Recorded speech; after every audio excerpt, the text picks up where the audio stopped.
Relax உள்ள படுத்து பார்த்தீங்கன்னா இந்த ஆயிலோட ஓடியும் பார்த்தீங்கன்னா இந்த ஆயில் நான் ரெடி பண்ணிருக்கேன். ஸோ இப்போ இதை வந்து ஆயில் சொல்லுவேன். அவ்வளோ. ஸோ இப்போ இங்கே வந்து பார்த்தீங்க அப்படின்னா ரிங்கு டேமேஜ் ஆகிடுச்சு. அதாவது இது வந்து கார்பன் ரிங் அப்படின்னு சொல்லுவாங்க. ஸோ இது எந்த அளவுக்கு ஸ்மூத்தாக இருக்கும் அந்தளவுக்கு பம்போட லைஃப் டைம் வந்து ரொம்ப ஸ்மூத்தாக இருக்கும். ஸோ அதனால் கஸ்டமருக்கு வந்து பார்த்திங்க அப்படின்னா நான் புது ரிங்கும் மாற்றி கொடுத்துட்றேன். ஸோ புது ரிங்கு வந்து மாற்றுறது ரொம்ப ஈஸி தான். ஸோ இதை வச்சு நீங்கள் லேசாக ஹேமரில் தட்டினீங்கனாலே போதும், ரிங்கு உள்ளே போயிடும்.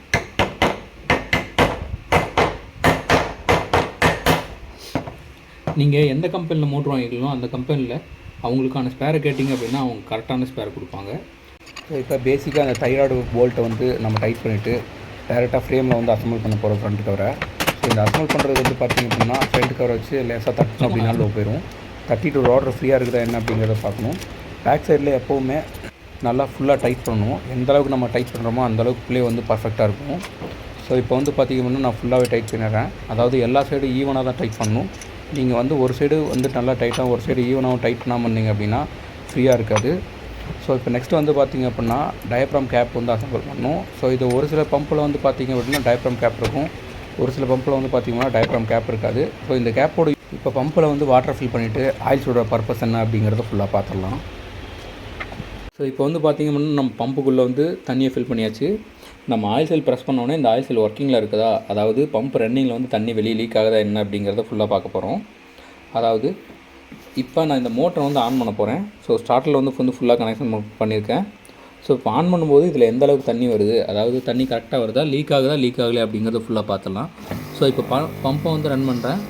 எந்த ஒரு டைரெக்ஷன்லையும் வந்து பார்த்திங்க அப்படின்னா எங்கேயுமே லீக் ஆகலை. ஸோ கீழேயும் சரி மேலேயும் சரி சுற்றி வந்து பாருங்கள், எந்த வித லீக்கும் இல்லை. ஸோ ஓரளவுக்கு தான் அந்த ஆயில் செல்லை வச்சு ரன் பண்ணணும். அதாவது லோடு இருக்கும்போது பார்த்திங்க அப்படின்னா அந்த ஆயில் செல் வந்து சூடாகாது. உள்ளே தண்ணி இருந்தால், தண்ணி இல்லாமல் ரன் பண்ணுறோம் அப்படின்னா ஒரு குறிப்பிட்ட டைமுக்கு அப்புறமே இந்த ஆயில் செல் வந்து சூடாயிரும். ஸோ இப்போ நம்ம இம்பலரோட கீ அசம்பிள் பண்ணிட்டு நெக்ஸ்ட் இம்பலர் அசம்பிள் பண்ணுறோம். இம்பலர் அசம்பிள் பண்ணிட்டு லாக் நாட்டை வச்சு டைட் பண்ணிவிட்டு இப்போ வந்து கேசிங் எடுத்து அசம்பிள் பண்ணிக்கலாம். ஸோ இந்த லாக் நட் டைட் பண்ணுறது வந்து பார்த்திங்க அப்படின்னா எந்த அளவுக்கு டைட்டாக இருக்கோ அந்தளவுக்கு பம்போட ஷெல்ஃப் லைஃப் வந்து அதிகமாக இருக்கும். லூஸாக இருந்துச்சு அப்படின்னு பார்த்திங்க அப்படின்னா பம்பில் வந்து கலந்து வர்றதுக்கான நிறைய வாய்ப்புகள் இருக்குது. ஸோ இப்போ பம்போட கேபிள் புஷ்ஷை வந்து நம்ம அசம்பிள் பண்ணணும். இந்த கேபிள் புஷ் எதுக்கு அப்படின்னா இது வழியாக மண்ணோ கல்லோ உள்ளே போகாமல் இருக்கிறதுக்கும், கேபிள் பிடிச்சி கஸ்டமர் புல் பண்ணுறாங்க அப்படின்னா அந்த கேபிள் வந்து கலந்து வராமலும் கனெக்ஷனோடு வந்து பிச்சுக்காமலும் இருக்கிறதுக்கு தான். இப்போ கேசிங் வந்து அசம்பிள் பண்ணிவிட்டு பம்பை ஒரு வாட்டி ஃபுல்லாக நல்லா செக் பண்ணிடலாம்.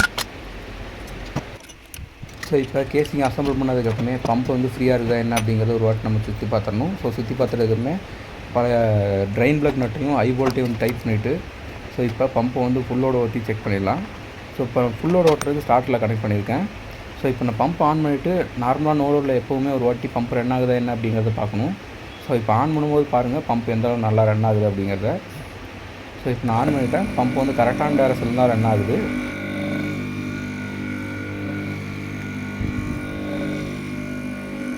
இப்போ நம்ம டெலிவரி பைப் வந்து ஃபிட் பண்ணிவிட்டு டேரெக்டாக பம்பை வந்து ஒரு சின்ன தொட்டி வந்து வச்சுருக்கேன், டெஸ்டிங் டேங்க்கு. ஸோ அந்த டேங்க் உள்ளே இறக்கிட்டு இதில் எவ்வளோ லோடு வருது என்ன அப்படிங்கிறத வந்து ஃபுல்லாக செக் பண்ணிடலாம். ஸோ இதுதான் என்னோடய டேங்க்கு. ஸோ இந்த டேங்க்கில் நான் வந்து எப்போவும் பேசிக்காக ஒரு டெஸ்ட் பண்ணுவேன். எந்த பம்பு நான் சர்வீஸ் பண்ணாலும் சர்வீஸ் பண்ணாட்டியும் கஸ்டமர்கிட்ட வந்து கம்ப்ளைண்ட் வந்துச்சு அப்படின்னா இது நான் வந்து பேசிக்காக ஒரு டெஸ்ட் பண்ணுவேன். ஸோ இப்போ நான் பம்ப் ஆன் பண்ணுறேன், எந்த அளவுக்கு கஸ்டமர் வருது அப்படிங்கிறத பாருங்கள்.